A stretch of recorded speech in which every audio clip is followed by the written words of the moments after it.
دین کی بنیاد 3 ستونوں پر رکھی گئی تھی۔ اللہ اور اللہ کے رسول نے 3 ستونوں پہ دین کی بنیاد رکھی تھی۔ ایک ایمان، دوسرا ستون عمل، تیسرا ستون اخلاص۔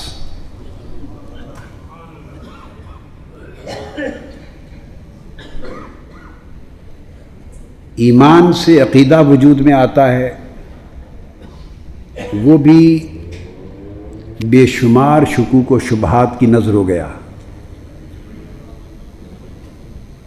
اور مغالطوں کی بھیٹ چڑھ گیا۔ دوسرا ستون عمل تھا، عمل کو زمانہ ہوا، رخصت ہو گیا، زمانہ بیت گیا، عمل کو رخصت ہوئے۔ اب خال خال تلاش بسیار کے بعد کہیں کوئی تھوڑا زیادہ نشان نظر آتا ہے عمل کا۔ عمل بھی رخصت ہو گیا، عمل والے لوگ بھی رخصت ہو گئے۔ تیسرا ستون تھا ان سب کے اوپر ایمان اور عمل کو ملا کر پھر اخلاص۔ ہر دوسری شرط پہلے کے ساتھ ملتی جاتی ہے۔ پہلے ایمان تھا، ایمان کے ساتھ عمل مل گیا، پھر ایمان و عمل دونوں کے ساتھ اخلاص مل گیا۔ تو اخلاص کو تو بڑی ہی مدت بیت گئی کہ وہ چھوڑ گیا۔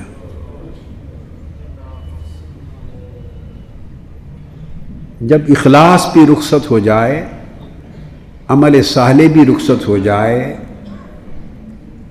تو ایمان کی حفاظت کون کرے گا؟ ایمان کی حفاظت نہ خالی تقریروں سے ہوتی ہے، نہ خالی رسموں سے ہوتی ہے۔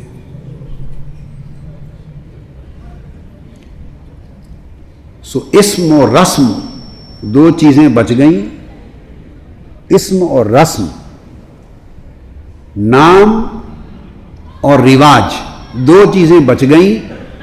روح قفس عنصری سے پرواز کر گئی۔ اب ہم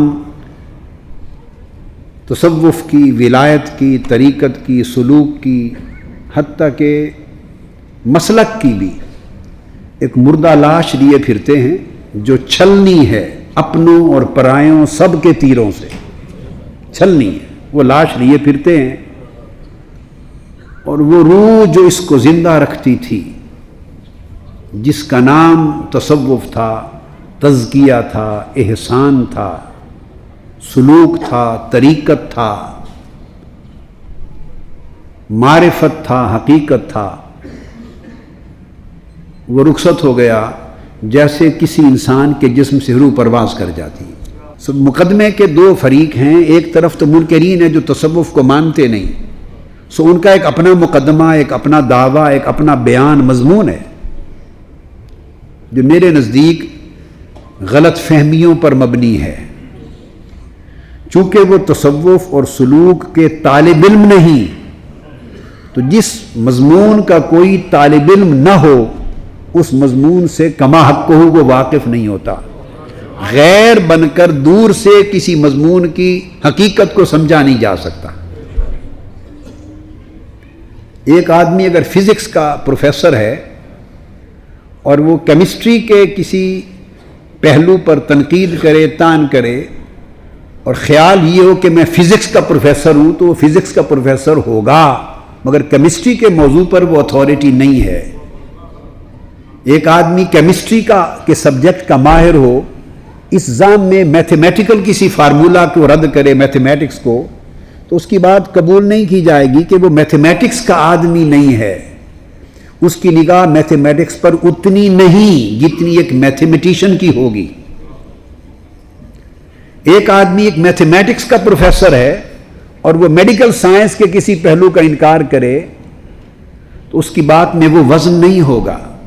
لاکھ کہے کہ میں نے پڑھا ہے، مگر بعض چیزیں اتنی پڑھی نہیں جا سکتی جتنی کہ اس میدان کا شہسوار پڑھتا ہے. اور پھر کچھ چیزیں ایسی ہوتی ہیں جو صرف پڑھنے سے نہیں آتی، گڑھنے سے آتی ہیں. جب تک کچھ چیزیں پڑھی جاتی ہیں، کچھ چیزیں جب تک بیتی نہ ہوں اس وقت تک نہیں آتی. کچھ چیزیں دیکھنے سے سمجھ میں آتی ہیں، کچھ سننے سے آتی ہیں، کچھ سونگھنے سے آتی ہیں، کچھ چکھنے سے آتی ہیں، کچھ چھونے سے آتی ہیں. ہر ایک کا ایک اپنا اپنا دائرہ ہے محسوس کرنے کا، اور عقل میں بھی ادراک کا معلوم کرنے کا اپنا اپنا دائرہ ہے. تو آنکھ دیکھ تو سکتی ہے مگر کوئی آواز آ رہی ہو تو اسے سن نہیں سکتی. کان آواز کو سن تو سکتے ہیں مگر خوشبو اور بدبو کو سونگھ نہیں سکتے. ناک سے بو کو سونگھا تو جا سکتا ہے مگر ذائقے کو چکھا نہیں جا سکتا. زبان ذائقے کو چکھ تو سکتی ہے مگر کیا نرم ہے کیا سخت ہے اس کو چھو نہیں سکتی. ہر چیز کا ایک اپنی اپنی لمیٹیشن ہے. سو منکرین کے انکار کا ایک سبب تو یہ کہ تصوف و سلوک کے میدان کے لوگ نہیں تھے چکے، سو وہ اس کو سمجھنے کا حق ادا نہیں کر سکے، اور مغالطہ پیدا ہونا ایک لابدی امر تھا، منطقی امر تھا. کتنی عجیب شومی قسمت کہ جو منکر ہے وہ تھوڑا یا زیادہ پھر بھی پڑھ کر رد کر رہا ہے. وہ پڑھتا ہے، محنت کرتا ہے، رد کرتا ہے، بے شک غلط رد کیوں نہ ہو، مگر جو اس کا قائل ہے، متوسل ہے، اس سے رات دن فائدہ اٹھانے والا اور اس پر عامل ہے، اس نے پڑھنا بھی چھوڑ دیا اور اس کو برتنا بھی چھوڑ دیا. اور پھر وہ صاحبان تقویٰ ہوئے اور بالآخر صاحبان احسان بن گئے. صاحبان تقویٰ ہوئے اور بالآخر صاحبان احسنوا، صاحبان احسان ہو گئے. اب اللہ رب العزت نے جب ایمان اپنے کمال کو پہنچ گیا، عمل صالح اپنے کمال کو پہنچ گیا، تقویٰ اپنے کمال پہ پہنچ گیا، اب رب کائنات نے فرمایا بندے اب تیرا ایمان بھی مرتبہ کمال میں ہے، تیرا عمل صالح بھی مرتبہ کمال میں ہے، تیرا تقویٰ بھی مرتبہ کمال میں ہے. اب تو اس مقام پر ہے کہ تجھے ایک ایسی زینت عطا کی جائے، تجھے ایک ایسا شرف عطا کیا جائے، تم ایک ایسے نئے مرتبے پر فائز کیا جائے جس کا ذائقہ تو نے پہلے تینوں مرتبوں میں نہیں چکھا تھا. اور وہ کیا ہے؟ فرمایا وَأَحْسَنُوا، اب تمہیں صاحبان تقویٰ میں تو شامل کر لیا تھا، اب تقویٰ کے کمال پر پہنچے تو تمہیں اب مرتبہ احسان عطا کرتے ہیں اور صاحبان احسان ہو گئے. اور جب احسان کے درجے پر مومن پہنچا، کیا مومن اپنی مومنانہ زندگی سے ایمان سے چلا تھا اور مرد صالح بنا، اور مرد صالح سے چلا مرد متقی بنا، اور تقویٰ پہ تقویٰ اور تقویٰ پہ تقویٰ تہ در تہ بڑھتا گیا. اور جب کمال پر پہنچا ایمان، عمل صالح اور تقویٰ، تو اسے زینت احسان عطا کی. اور جب بندے کو مرتبہ احسان پہ فائز کر لیا تو تب فرمایا واللہ یحب المحسنین، اور جو لوگ صاحبان احسان ہو جاتے ہیں اللہ ان سے محبت کرتا ہے. جو مرتبہ احسان پہ جب فائز ہو جاتے ہیں تو واللہ یحب المحسنین، پھر اللہ احسان شعار لوگوں سے محبت کرتا ہے. اب سورہ بقرہ میں آیت نمبر 112، سورہ بقرہ، اب اسی احسان کا معنی قرآن کی زبان سے سمجھ رہے ہیں. قرآن کا مرتبہ احسان، لفظ احسان، اس کا مفہوم خود قرآن سے سمجھ رہے ہیں. بقرہ آیت نمبر 112 میں ارشاد فرمایا بلا. اب میں اس تصور کو کلیئر کرنا چاہتا ہوں کہ عین ممکن ہے سننے والا کو یہ کہہ دے جی اس احسان سے مراد تو عام نیکی ہے، نیکوکار لوگ ہیں، جو نیکی کی جاتی ہے اس کو قرآن احسان کہتا ہے. نہیں، یہ وہ عام آپ سمجھ رہے ہیں، یہاں مرتبہ احسان میں وہ نیکی مراد نہیں ہے، یہ ایک بڑا اونچا درجہ ہے. اب آئیے قرآن کی شہادت لیتے ہیں. فرمایا بلا، من اسلم وجہہ للہ، فرمایا کہ بلکہ وہ شخص جس نے اپنا چہرہ اور اپنا قلب اور اپنی نیت کا رخ خالصتاً اللہ کی طرف کر لیا، جس نے ہر طرف سے منہ موڑ کر صرف اللہ کا دھیان کر لیا، تصوف اس کا نام ہے، غیر کا دھیان مٹا کر اللہ کا گیان پیدا کرتا ہے، ہر غیر کا دھیان مٹا کر اللہ کا گیان پیدا کرتا ہے۔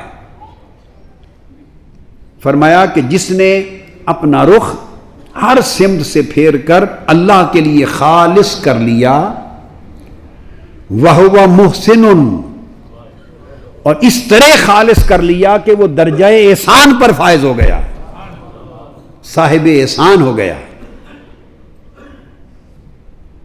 فَلَهُ أَجْرُهُ عِنْدَ رَبِّهِ، تو اب اس کے اجر کا تم شمار بھی نہیں کر سکتے کہ اس کو کیا اجر ملے گا، اس کا اجر بس اللہ کے پاس ہے۔ ایک اجر اس کا بتا دیتے ہیں، قرآن کہتا ہے، اور وہ یہ وَلَا خَوْفٌ عَلَيْهِمْ وَلَا هُمْ يَحْزَنُونَ، جو صاحب احسان ہو گیا اس پر نہ کوئی خوف ہوگا اپنی ذات کا، اور نہ اپنے چاہنے والوں کا کوئی غم ہوگا۔ کہ جب سیدنا صدیق اکبر رضی اللہ تعالیٰ عنہ آقا علیہ السلام کے ساتھ چلے، اکیلے تھے، تنہا تھے، ہجرت کے سفر پر، تو کبھی حضور کے آگے ہو جاتے دوڑ کر، تھوڑی دیر آگے چلتے تو پھر دوڑ کے پیچھے ہو جاتے، کچھ دیر پیچھے چلتے پھر دائیں ہو جاتے، کچھ دیر دائیں چلتے پھر پلٹ کے بائیں ہو جاتے، خود ہی چاروں طرف گھومتے رہتے۔ آقا علیہ السلام نے پوچھا ابو بکر کیا کرتے ہو؟ کبھی میرے آگے، کبھی پیچھے، کبھی دائیں کبھی بائیں، یہ کیا کرتے ہو؟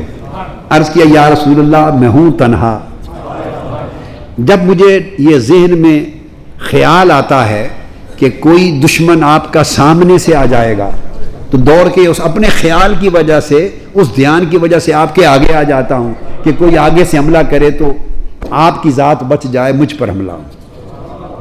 آگے چلتے چلتے پھر جو ہی خیال آتا ہے کہ شاید کوئی دشمن پیچھے سے نہ آ جائے، تو یہ خیال آتے ہی بس خیال ہی مجھے گھماتا پھراتا ہے، تو دوڑ کے پیچھے ہو جاتا ہوں۔ پھر خیال آتا ہے شاید کوئی دائیں طرف سے نہ دشمن آ جائے تو دائیں جانب ہو جاتا ہوں۔ پھر خیال آتا ہے کہ بائیں جانب سے نہ کوئی دشمن آ جائے تو بائیں جانب ہو جاتا ہوں۔ اس طرح لے کے چلتے رہے، اور جب غار ثور کے دہنے پر پہنچے تو واقعہ معروف ہے، مجھے تفصیل میں ضرورت نہیں جانے کی، تو عرض کیا یا رسول اللہ صلی اللہ علیہ وآلہ وسلم آپ ٹھہریے تو پہلے میں اندر جاتا ہوں۔ یہاں ایک نکتہ ہے، ثانی اثنین اذ ہما فی الغار، دو میں سے دوسرا، دو کا دوسرا، اس سے مراد کون ہے؟ دوسرا سے مراد آقا علیہ السلام۔ چونکہ 5-6 قرینے اس آیت کا سیاق بھی، سباق بھی، ما قبل بھی، ما بعد بھی، اور ساری ضمیریں جتنی آگے پیچھے استعمال ہوئی ہیں وہ سب ثابت کرتی ہیں بالاتفاق کہ اس سے مراد حضور علیہ السلام ہے۔ یہاں پر ایک میرے ذہن میں سوال آیا، اور میں نے ساری زندگی ہر تفسیر جو پوری زندگی میں پڑھ سکا کھنگالی کہ اس سوال کا جواب ملے، کسی نے اس بحث کو نہیں چھیڑا، وہ سوال جوں کا توں رہا، عمر بھر اسی طرح رہا، تاکہ پھر میں نے کہا کہ اب اس کا جواب قرآن ہی میں غوطہ زنی کر کے قرآن سے پوچھتے ہیں۔ تو الحمدللہ پھر وہ سمجھ میں آ گئی بات۔ یہ نوٹ کر لیں، یعنی تفاسیر میں، کتب میں یہ نقطہ کہیں مجھے نہیں ملا زندگی میں۔ لوگ مجھ سے بہت زیادہ مطالعہ کرنے والے بھی ہوتے ہیں، ہوں گے کیوں نہیں، میرا تو کچھ بھی نہیں ہے، تو جو زیادہ مطالعہ کرتا ہو اس کی نظر سے گزر جائے تو الگ بات ہے۔ میری زندگی میں، پوری لائف میں، کسی کتاب میں اگر 1000 کتب بھی دیکھی ہیں تو یہ بحث نہیں دیکھی۔ وہ یہ کہ ثانی اثنین میں مراد دو میں سے دوسرے تو آقا علیہ السلام ہیں، مگر سوال پیدا یہ ہوا کہ دو میں سے حضور کو دوسرا کیوں کہا؟ حضور تو پہلے ہیں۔ اللہ رب العزت نے اپنے قرآن سے ہی ہمیں جواب عطا کر دیا۔ تو میں نے جب اس پر غور کیا کہ ثانی اثنین میں دو سے دو کا دوسرا کیوں بنایا گیا آقا علیہ السلام کو، تو اشارہ ملا اذ ہما فی الغار، آگے آتا ہے جب وہ غار میں تھے اذ یقول لصاحبہ، پھر اپنے صاحب کو کہہ رہے، فرما رہے تھے. تو میری سمجھ میں بات یوں آئی کہ یہ بات غار کے اندر بیٹھے ہوئے حال کی نہیں ہے، غار میں داخلے کا حال بیان ہو رہا ہے. یہ غار میں داخلے کی جو شان تھی، اس شان میں حضور دو میں سے دوسرے تھے. کہ جب تک غار سے باہر تھے تو سیدنا صدیق اکبر حفاظت کے لیے آگے پیچھے دائیں بائیں ہوتے تھے. جب دروازے پر آ گئے تو عرض کیا آقا آپ یہاں رکیں، پہلے مجھے جانے دیں. یہاں دو میں سے پہلے ابو بکر بن گئے. پھر اسی طرح ارشاد فرمایا گیا سورہ لقمان آیت نمبر 22 میں، سورہ لقمان میں فرمایا وَمَن يُسْلِمْ وَجْهَهُ إِلَى اللَّهِ.